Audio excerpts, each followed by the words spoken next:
This video is going to be showing you how to solo flawless the Pit of Heresy dungeon during the season of the Splicer. For those that just want to see this, then skip to time on the screen. Press to I can show you what weapons you need to bring and your class you want to be on, and what you can do. So the dungeon has recently been patched and it now works as intended. So you can now no longer duplicate orbs or the balls that you get that spawn in the dungeon, okay? Which is the main mechanic of the dungeon. So that's now been patched. The dungeon works as intended. So that's the main reason for making the video. If you've never done a solo flawless on it, you'll get this emblem here, which on third-party websites it states around 7% of people own the Crimson Echoes emblem, which isn't accurate. It could be higher than that. It's probably 10-15%, but this emblem's rarer than what you think it is. Okay, so just stating out there, that's how many people roughly have it. In terms of the setup, so for 80% of the dungeon we're going to be using Devour Voidwalker. So that's bottom tree with Vortex Grenade and Healing Rift. Everything I want to state here is just telling you what to bring. The more information about everything will be in the run itself. We'll pair that with the exotic boots, Transversive steps.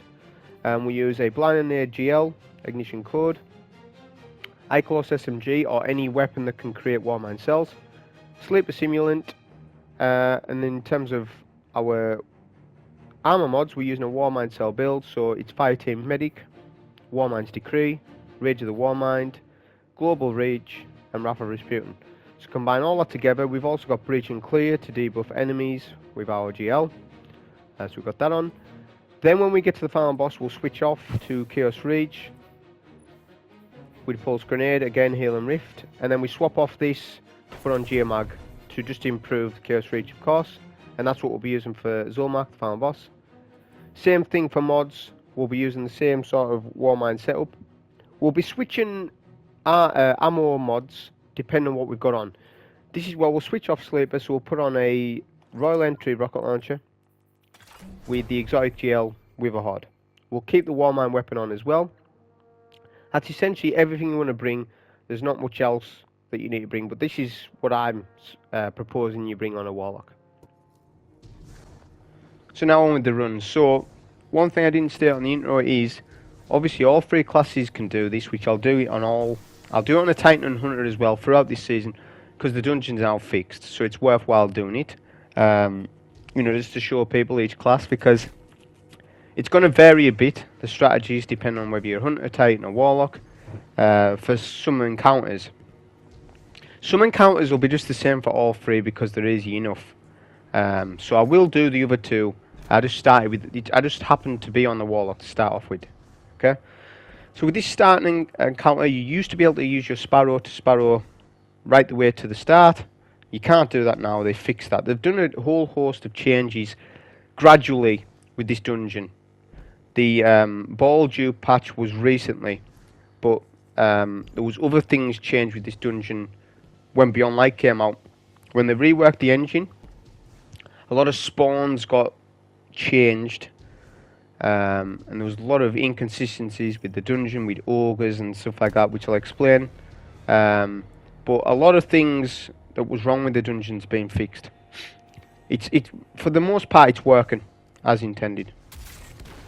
So with this run itself, I'm not going to explain the basic mechanics too much.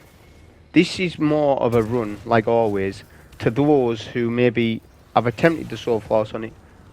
They know the mechanics, they just don't know the best sort of positioning. What's the best thing you can do on this encounter or that encounter? What helps it out? So it'd be more about additive commentary for tips on what to do on certain encounters. It's not to explain all the mechanics on the symbols, where are the symbols, all that stuff. As that's pretty straightforward anyway. So we were looking for the 3 symbols. I've just saw them there. So I know my symbols. I'm not going to do my call-outs on it because my call-outs are different to everyone else's, or so it seems. I call the symbols different to everyone else, so I'll just confuse people. For example, there might be burger and there might be line. I call line and burger different to what other people do. So I'm not going to give it call-outs. Whatever your call-outs are, you know, you're not going to need help with symbols. If you know call-outs, then just use your own, you know. So I'm not going to sort of go through all the symbols. With the Shrieker, when you get the Shrieker, go in there immediately. So when you kill that orange bar knight, obviously the door opens. That's the trigger.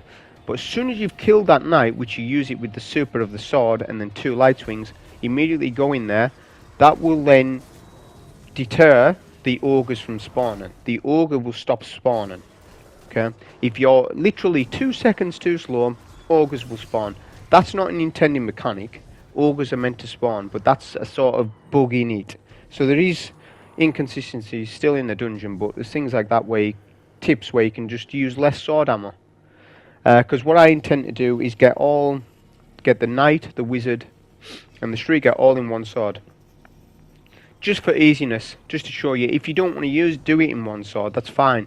Go and get a fresh sword, which, when they reworked the dungeon, when Beyond Light came out, obviously you need to kill a yellow bar knight on the bridges to spawn your sword, but sometimes the knight would take forever to spawn up.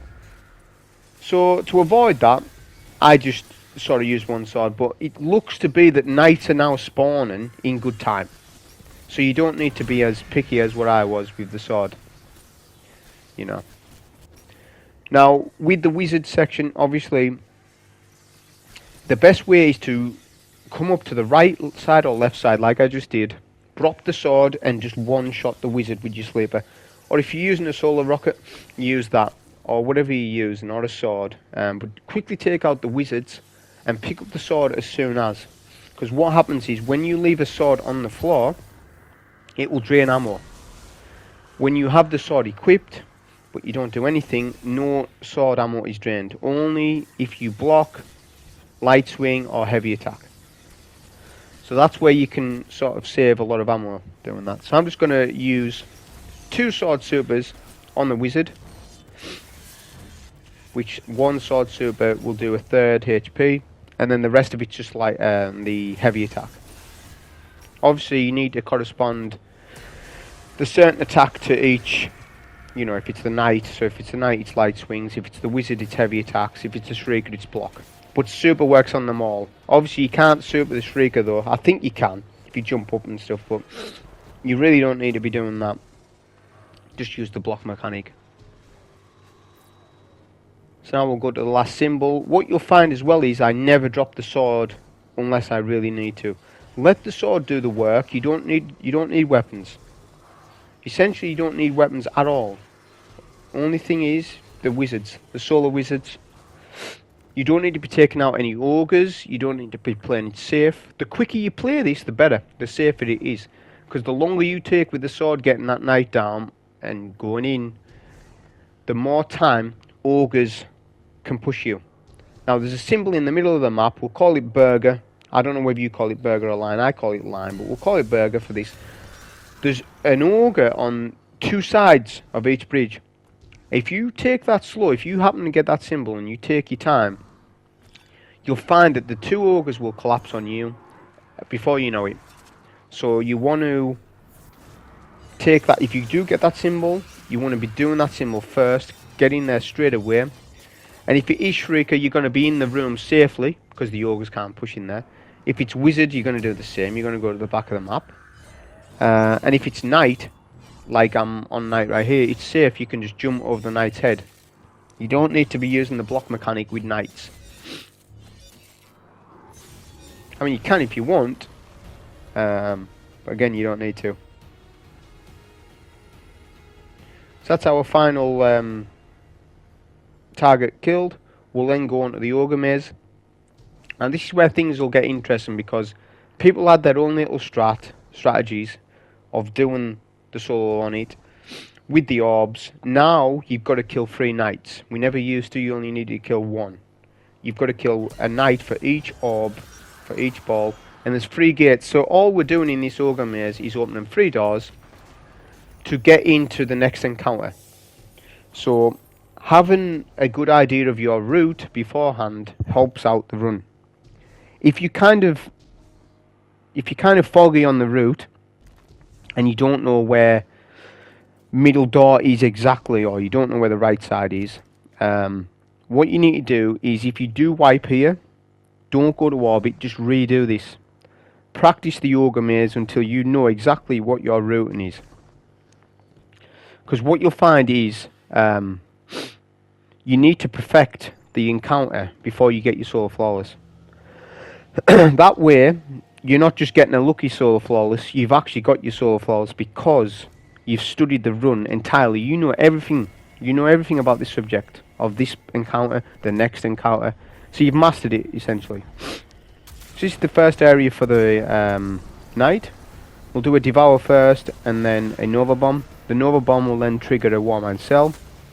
I shoot the cell because of Warmind's decree, and the cell will take down any of the covers that break the little caves as well, any close. Then we come to the cliff area, and we come down to this area to get past the Ogre easily, the one on the cliff side. And then what I do is I do left, middle, right. That is my formula. There'll be people do different routes, but I think this is the best route, the easiest route for people to take. Okay, because this can be make or break. Some people really struggle with this bit. It's not the final boss. Sometimes it's just this bit, or it might be the next part. Then we want to loop around this area here, and this is the second night you take. Always proc a Devour when you enter in a room, because there'll be two or three orange bar acolytes. There's the major, there's a bunch of thralls, so always proc your Devour. That's why we're on Devour, to make this bit easier.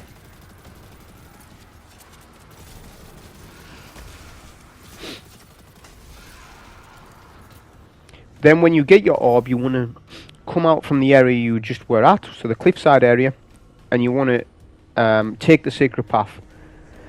The secret path will lead you to middle door easily. The middle door is actually hard to get to if you don't take this path. So this path makes it easier. Okay, it's a straight path to the middle side, and the less times you encounter ogres, the better. Now I'm looking at my radar and I notice the ogres are already here. That's fine, because what you can do is come into this little bit of cover here, and the ogre can't hit you. Do a healing rift and then just wait. That means you've got past the ogre. You need to make sure you melee with the orb to negate the stomp, because he could stomp you into a wall. So meleeing with the orb past the ogre will negate the stomp. Then we come to this area right here, proc a Devour immediately, and then we're safe in this room. This is your third night. So you might need to watch this bit. You might need to watch this bit 4 or 5 times for the route. And I remember when this dungeon first came out, and I was looking for the route, and the people had drew up some maps and things, and it took me a bit to sort of, you know, this was 2 years ago almost, of, right, what's the best route to take? Where's this? Where's that? Because the area looks all the same. Okay, so you might need to watch it a couple of times until you know exactly what's going on. What you'll find with the right door is the ogre's never there. It's only the middle door where you'll have trouble with that ogre, but as I said, just melee past the ogre, time your melee with the stomp, and you're good. Now what you need to do when you get to this encounter is wait for the ogre to despawn. If you don't, you'll then rage the ogre, and they may wipe you quicker than you know it. So wait for the ogre to despawn, look at your radar, because the radar, you'll see it'll disappear, or you can see the ogre, and you can start this encounter. Put in a rally flag, make sure you got full ammo, and then we can start with this. So you have 6 acolytes to take straight away. Get on the plate as soon as you can. And basically with this encounter now, this is the biggest learning curve for people, because this is the hardest encounter in the dungeon, essentially, I would say. So the mechanics of this dungeon are, you need to get 6 dunks with the void charges. So that means you've got to kill 6 yellow bar ultras. Every time you get a dunk, you will get 2 Boomer Knights. This encounter is akin to King's Fall. If anyone done King's Fall, it's sort of similar to that, just it's a solo version of it. You were swapping auras on that one, but basically you just need to make sure that you're refreshing the plate mechanic. So the plate mechanic works like this. After, I don't know if it's 10, I haven't really timed it. It might be 15 seconds, something like that. every time you need to stand on the plate. There'll be audio cue to tell you how close you are to wiping. There's actually a visual cue as well where the aura will go red. So you can see right now it's flaming up. So I'm close to it. Just make sure you're refreshing that plate, and there'll be a certain noise to say, right, you're back on the plate and you've refreshed it. That's just how it works. Obviously you want to be using Sleeper when you can on the Ultras or the Knights. That's the beauty of Sleeper, is because there is a lot of PvE flinch. So you could go Sniper, yes, but when there's a lot of adds alive, the last thing you want is you're getting flinched with a Sniper trying to take out the Boomer Knights. Right? That's the beauty of Sleeper, where it's a linear. You're less likely to get flinched as much as what you would on a Sniper. So it's easier use. Xenophage would be even easier, sort of thing. But we took out the 2 Knights. Always make that your priority. So save a Healing Rift. Every time you get a Void Charge dunk, have a Healing Rift ready. If you don't have a Healing Rift, don't dunk the orb. Wait for your healing. You can blind the Knights, of course, as well, with your GL. And any adds that are giving you grief. They're a 2-shot with Sleeper, which is really nice. Obviously having the linear fusion ammo finder perk on helps out. I'm getting a constant supply of heavy, so it's not a problem. And if you really want to save on ammo, I would suggest don't use much Sleeper at all on Ultras if you're struggling for it on the yellow bars. Just use your GL. Your GL will do the job, and you don't have to get off the plate to go and melt a Knight. You can do a bit of damage at a time. You can do your Nova. I quiffed my Nova there a little bit. But you can use your Nova every now and then, which you're going to get a constant supply of supers because you're devouring stuff. You know, you're making a lot of orbs, there's a lot of adds. Another mechanic I haven't mentioned is Curse of Suffering. So when that gets to a certain times multiplier, I can't mind if it's times 12 or 15 or something like that, you'll wipe. So there's actually a timer to kill the Knight and get a dunk in time as well. Again, I can't remember the multiplier on it, but you just need to be in good time and make sure that you're focusing adds first. So try and get a cell as quickly as you can. When you get your cell, that'll clear out most of the room. You can then focus the Ultra at that point. You'll also get Curse Frawl and Frawl themselves for each orb dunk that you do. So they have to be focused. This is the beauty of cells here. It makes it so much easier having cells. Without cells, this certain fight would be a lot harder. This is the beauty of Sleeper as well, is I can quickly take out a Knight while standing on the plate, which means I don't have to get off the plate to kill a Knight, you know, to go and get the orb. I can kill a Knight from the plate, which means I'm not going to be pressured to refresh the plate as quickly. And again, we're waiting for the Knights, we're pre-aimed for them, we clear them before the Frawl even get to us. That's the main thing. If you can keep on top of the Knights and the Frawl, then you're pretty much done. And as I said, the cell build will work out.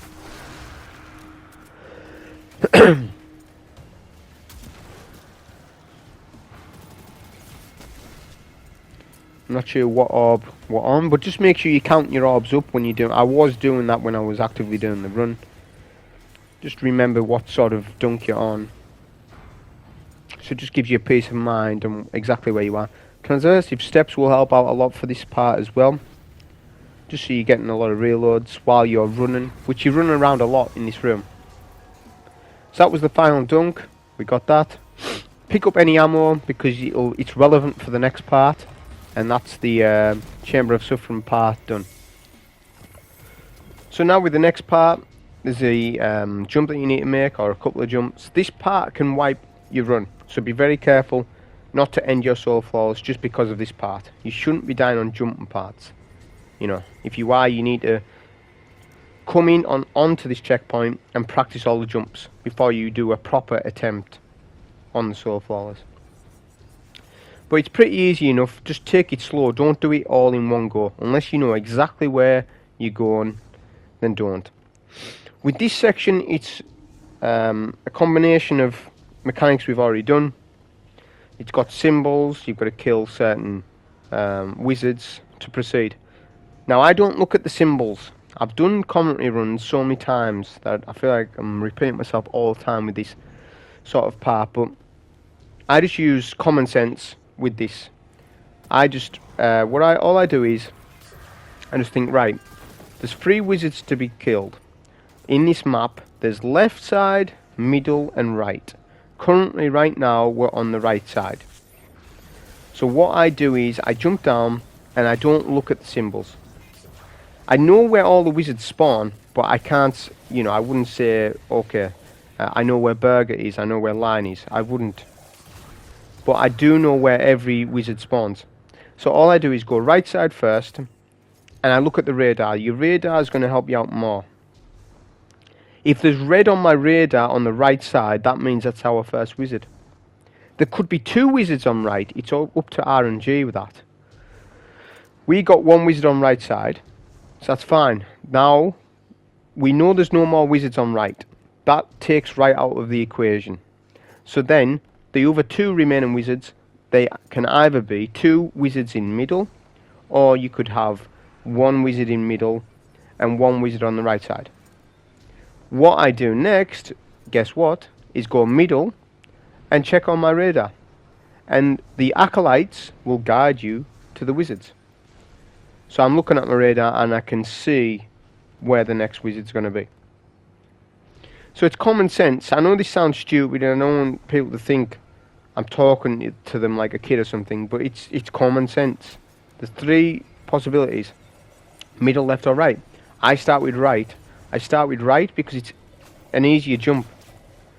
Left side, I definitely don't go through a middle because you've got rollers to contend with, okay? And they can wipe you if you don't know what you're doing with them.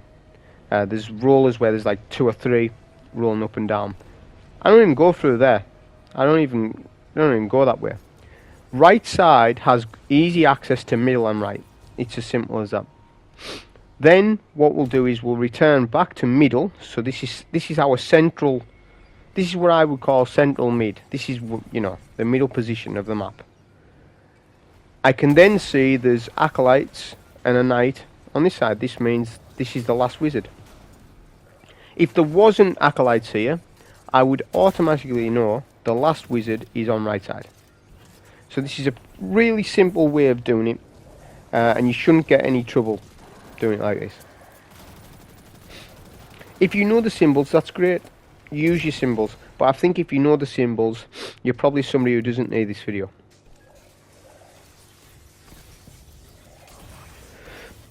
So we'll kill the remaining knight. This is where Sleeper comes in really nice because he 2 shots to the wizard.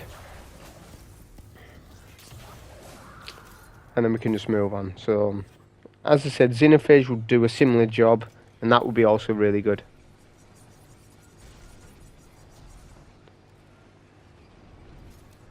So now we'll head to the exit, which the exit is top side middle, I would say. Which we go to that location now, if you're not sure where the exit is. Be careful of this jump right here, just take your time with it. And the biggest thing as well is, if you're not, what you could do is turn your brightness up. Because what I've found with that section, especially on certain sides of the map, it's very dark. So if you want to up your brightness, that will help out with your jumps. Because it's very dark in that.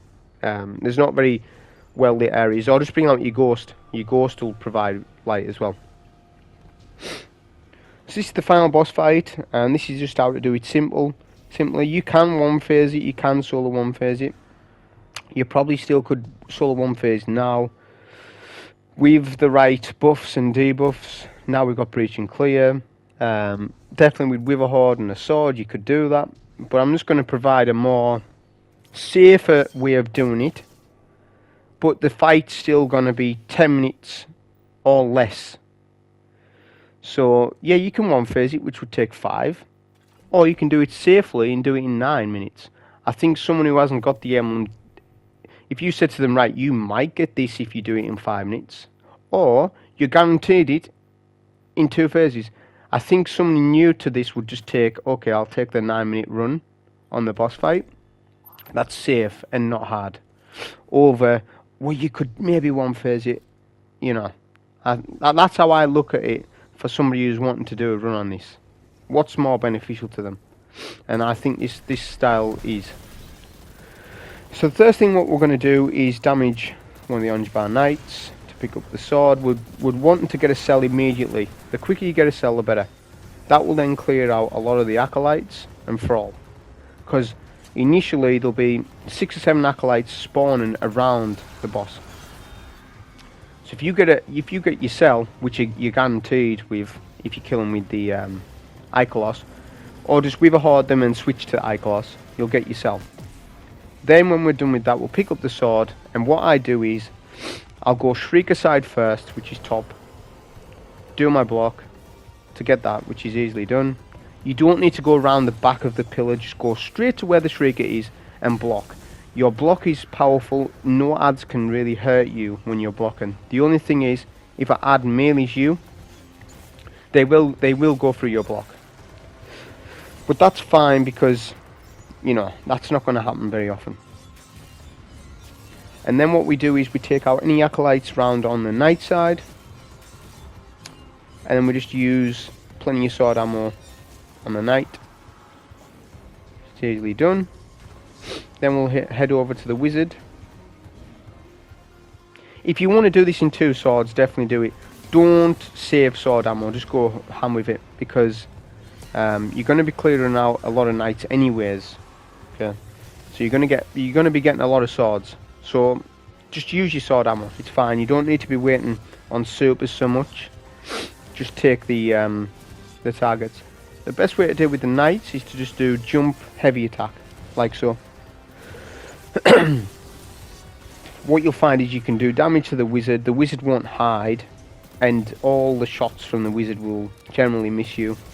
The concussive dampener will help out a little bit with the wizards as well. Then when you've dealt with the final target, obviously we can't orb dupe here, so we need to do 3. What you'll find as well is the orbs, the relics from each corner of the map will keep respawning over and over at the origin point. So you don't need to pick up the relic straight away after you've killed an ultra. Say you've killed a Shrieker, just leave the orb on the ground, it'll respawn later, essentially. When you've got 2 orb dunks, you then want to do a Witherhoard on the floor. That will then kill a lot of the acolytes. Switch to your Ikelos, and you'll get your cells. You can shoot a cell, that takes out all the thrall. Because there's 2 waves of thralls that spawn for each relic that you dunk. Then for the final relic, you can put that in, make sure the boss isn't close to you. Then we're going to do a Witherhoard shot with a rocket, switching to rocket here and there. What the best way to do is do 2 GL shots from your Witherhoard to 1 rocket. That works out the best timing for your damage. Then you just want to keep jumping up in the air because they'll be cursed below you. This is the beauty of the loadout. Make sure you get bridge and clear to proc, and then you can use your Chaos Reach. And as you can see, you end up doing massive damage to the boss this way. And we'll keep doing DPS. We'll do 1 more Witherhoard shot and then escape. Don't overcommit for damage. There's no need to, there's no pressure. This is going to be a 2 phase, obviously. So you know, we've done 70% of the boss's HP, which means the next phase is just going to be a clear finish at that point. But the key about it is the curse thrall. I see a lot of people in runs, in solo runs, they'll take the time to kill the thrall. You don't need to. Okay, you jump over the heads. The concussive dampener will help out. And also, because Chaos Reach, here's the thing about Chaos Reach, because you're suspended in the air because of how the super works, you're sort of hovering over the cursed, so they're just exploding beneath you. You have damage resistance because of the super, so you really don't need to. And if the cursed get near to the boss, they'll die because you've done Witherhoard on the floor. Ideally what you want to do as well is try and do 2 styles of shots on the boss. So you want to do 1 Witherhoard shot on the body and 1 on the floor, because a pool of Witherhoard plus a body shot will stack together. Get those stacking, then use your rocket. Obviously I've got auto loading and lasting impression on my rocket. If you haven't got auto loading, then you might want to run a rocket launcher loader as well. But any rocket will work out decent as long as you're doing 50% damage or more. It means it's going to be an easy enough 2-phase.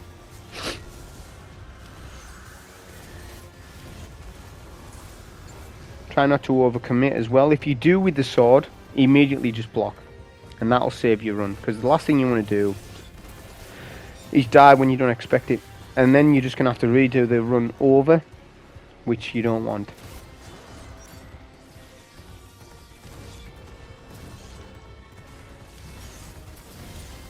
Again, we'll do the jump heavy attack.